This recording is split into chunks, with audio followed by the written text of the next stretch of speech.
Looking at the Broncos backfield, Jaleel McLaughlin, he's only available in 41% of leagues. His teammate Samaje Perine available in 55%. They got the Chiefs this week, and the report is Javonte Williams is estimated as limited Monday. They didn't have official practice, but it's a short week. He's trending the right direction. It felt like a close call for the last game. And I think the bigger question if Javonte comes back is, what does this do to the effective duo of McLaughlin and Perine? I think Perine plays exactly. I think Perine plays enough to be annoying to the managers of Javonte Williams and Jaleel McLaughlin, but I don't think he has any standalone value unless something, again, were to happen to the two of them. He got some passing game work last week. You see it there. He looked good against the Jets. Yeah, he did. I mean, and they use him in the passing. I think they believe in him in pass pro. They prefer him there. But I mean, McLaughlin just runs at a different speed. Yes. He just looks like the more explosive back. And, the last 2 weeks he's had 22 touches, 193 total yards. He's scored in both games. There was a game, I want to say it was week 2 or week 3, I forget, where he only got 1 carry. It was 1 carry for 5 yards, but it scored. And the point of bringing that up is that Sean Payton, in a goal-to-go situation, trusted McLaughlin not only to have him out on the field, but to give him the ball, and he did convert that as well. So this is somebody that Payton found, an undrafted free agent, and I think they found something. He had a very strong camp. He started to trend up, as camp was ending, and he's earned his way onto the field. Yep. He's getting more. So I prefer McLaughlin to Perine, even though Perine's more readily available. If McLaughlin is available, he'd be my number 2 guy. If he's not available, I'm not saying Perine is my number 2 guy. Yep. Does that make any sense? Yeah, no, I get that. Here's the sneaky thing, though, with the Broncos is that they're 1-4. 3 of their next 4 games, this feels impossible, 3 of their next 4 games are against Kansas City and Buffalo. So they're going to lose those games, and then they might beat the Packers in between. But you're looking at a team that's probably 2-7 and that is going to have to shift towards youth, I think. And so, what's the point of playing Samaje Perine if you're 2-7? You've got a talented young guy who's shown plenty. So I think McLaughlin will get more and more run. Yeah, I mean, the only reason too is just to keep Russell Wilson upright. Just again, sure. If they just they want that though. That is a great question, and I don't know. A lot going on with the Broncos. Let's ride. All right, moving over to the Bears. Roschon Johnson available in 59% of leagues. Deontay Foreman available in 93%. They got the Vikings on deck here. The report is Khalil Herbert will miss multiple weeks with the high ankle sprain.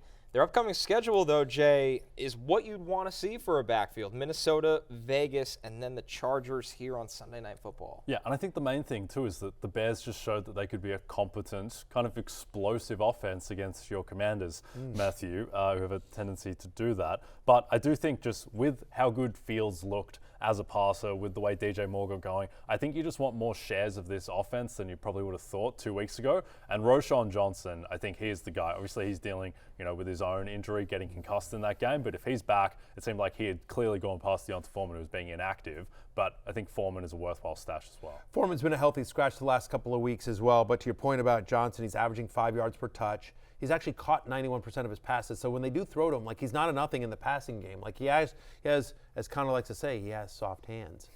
I can't speak to that personally, but I'm going to believe you, Connor, when you talk about that. To your point about Foreman, he's had 9 different games with 20 or more touches over the past 2 seasons and averaged almost 12 fantasy points per game. Foreman, again, we haven't really seen him in a Bears uniform this year, but assuming Johnson is cleared from the concussion protocol by Sunday, I would rank them Johnson, then Foreman, but they're both there, and there's a chance that Foreman is the starting running back if he doesn't get cleared, if Roschon Johnson doesn't get cleared. I mean, they were using Bassingame, who's their fullback, as the running back, last year. Because by the way, also not DJ Dallas, who's the Travis Homer. Sorry, I'm trying to third down backs for Seattle. Mix up though. Well, but just because they're DJ Dallas and Travis Homer. No, I agree. They're both the third down backs for Seattle. Messy Seattle backfield. Right, and so anyway, it's Travis Homer. DJ Dallas remains a Seahawk, I believe. But anyway, I think it'll be Johnson and Foreman. But Johnson, we thought even before the Herbert injury that Johnson was trending in the right direction to sort of take a bigger piece of this backfield, and now, with the unfortunate injury to Herbert, he's got a real opportunity to, wait for it, run away with the job. Yes, indeed. The weird thing, what they were doing is they were giving the first 2 drives of each game to Khalil Herbert and then the third drive to Roschon Johnson. So I don't know if Roschon just moves up into the role where now he gets 2/3 of the drives and Deontay Foreman gets 1/3. Do you think Roschon could be a every down back. 100%. Yep. He was the best pass protector out of the entire rookie class, including Bijan Robinson, pass protector. So that keeps him on the field on third down. He can catch the ball. And he's an in between the tackles runner. Yep. So, it might not be pretty. With, again, soft hands. Soft hands. Mitts. Yeah. Mitts. I like that you're wearing the Buffalo sweater from well, that night in Buffalo. we had me doing memories. Jamar Chase in the beginning of the show, and then Justin Jefferson, very sad, awful, and so Justin Jefferson managers drink for free. But I wore this because, Jay, I don't know if you remember this, but today is the 1-year anniversary of our magical night in Buffalo. Is that right? Yes, today is exactly. So I just one night in Buffalo. Yeah. I know you don't remember a lot of that night, or you claim not to, but look, it meant a lot to me. It meant a lot to me. I thought you were going somewhere completely different with that. We were talking about elite wide receivers, and you're going to give some love to Stephon Diggs, but no, you're harking back to our magical night. To our one night in Buffalo. One night it was. Together. Yeah. All right. Magical night. Wings, But you know what's been Dan great? Graziano, What's been great about it? I just want to say this real quickly, and I want to give you some praise on national TV right now. I just want to take a moment here. Like a lot of people after the night, it would have gotten weird, and it hasn't gotten weird. It hasn't affected our friendship. I think it's gotten better. No, 100%. It's brought us closer. Team chemistry. Exactly.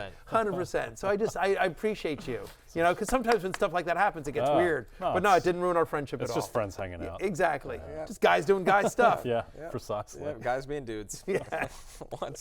So a smooth transition to Arizona's backfield. Everybody loves that. Yeah. Listen, unfortunately, James Conner is expected to miss multiple weeks with a knee injury, and Jonathan Gannon got to talk about the trickle effect of that, most notably for Emari DeMercado, who's available in 98% of leagues. Take a listen.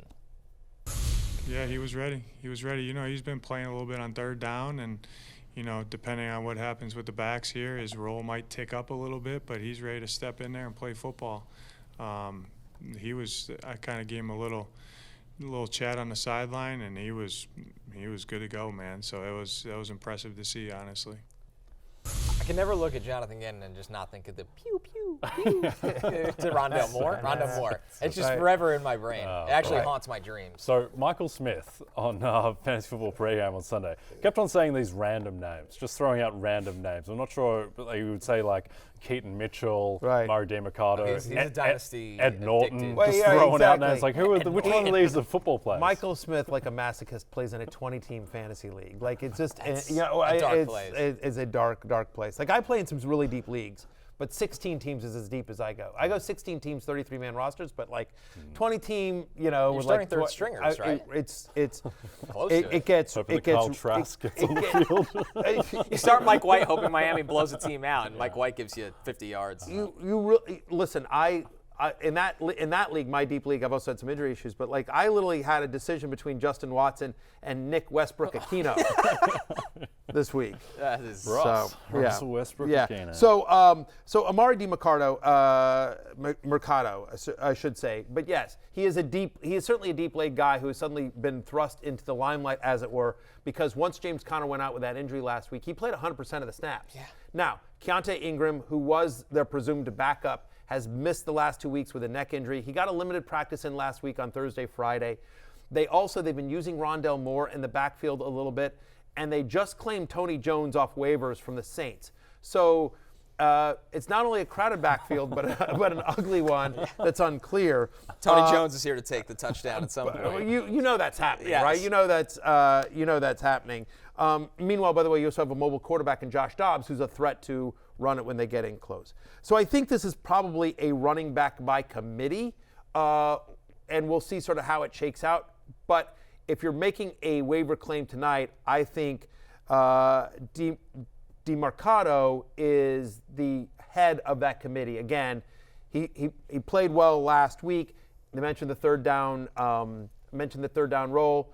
Ingram hasn't been awesome since he's been in the league. I mean, so far, the best thing you can say about Keontae Ingram is that he's better than Corey Clement, who he beat out in camp to become like sort of the backup to James Conner. But, DeMercado backed up Kendry Miller in TCU. For people that don't know who this kid is, he's a rookie. Connor. A credit to him for being here, because I ranked 300 players. That's where they stopped me at NBC Sports. Yeah. And you can read that on NBCSports.com. I did not have him in my top 300 because he was Kendry Miller's backup, and he wasn't like Roshan Johnson was to Bijan Robinson. Right, yeah. So the fact that he's made it this far and now is the guy for Jonathan Gannon says a lot. And you noticed it about 2 weeks ago. It's why we did our trade candidates thing, and this isn't a victory lapping James Conner getting hurt, but you looked at DeMercado and you're like, he's getting on the field a little bit on third down. So there is third down pass catching role. He only had 1 catch last week, but I still think that's where he could be most effective in an offense that, as spunky as Arizona has been, Jay, I think they'll be playing from behind where you could see some dump-offs to him. Yeah, they were less frisky against Cincinnati and kind of came back to who they were. So, yeah, I think that DeMercado will get work, but I wouldn't be, blowing my fat badge. No. Yeah, again, I think it is a committee. I think he's the head of the committee. But, if you get down this far and you're still looking for somebody that'll get some run over the next few weeks, DeMercado is a guy. By the way, on the 1-year anniversary of our night in Buffalo, I appreciate you using the word frisky. Let's move on to the other names on the list here, Connor. Yeah. Other guys that we've been talking about stashing for a while, they're still out there in way too many leagues. I don't understand this with Tajay Spears. 76% of we're begging you. We've been begging you for weeks. Pick up Tajay Spears. Why won't you listen to us? 50% snap rate this season. He's splitting time with Derrick Henry, right? He's got more receptions, almost as many receiving yards.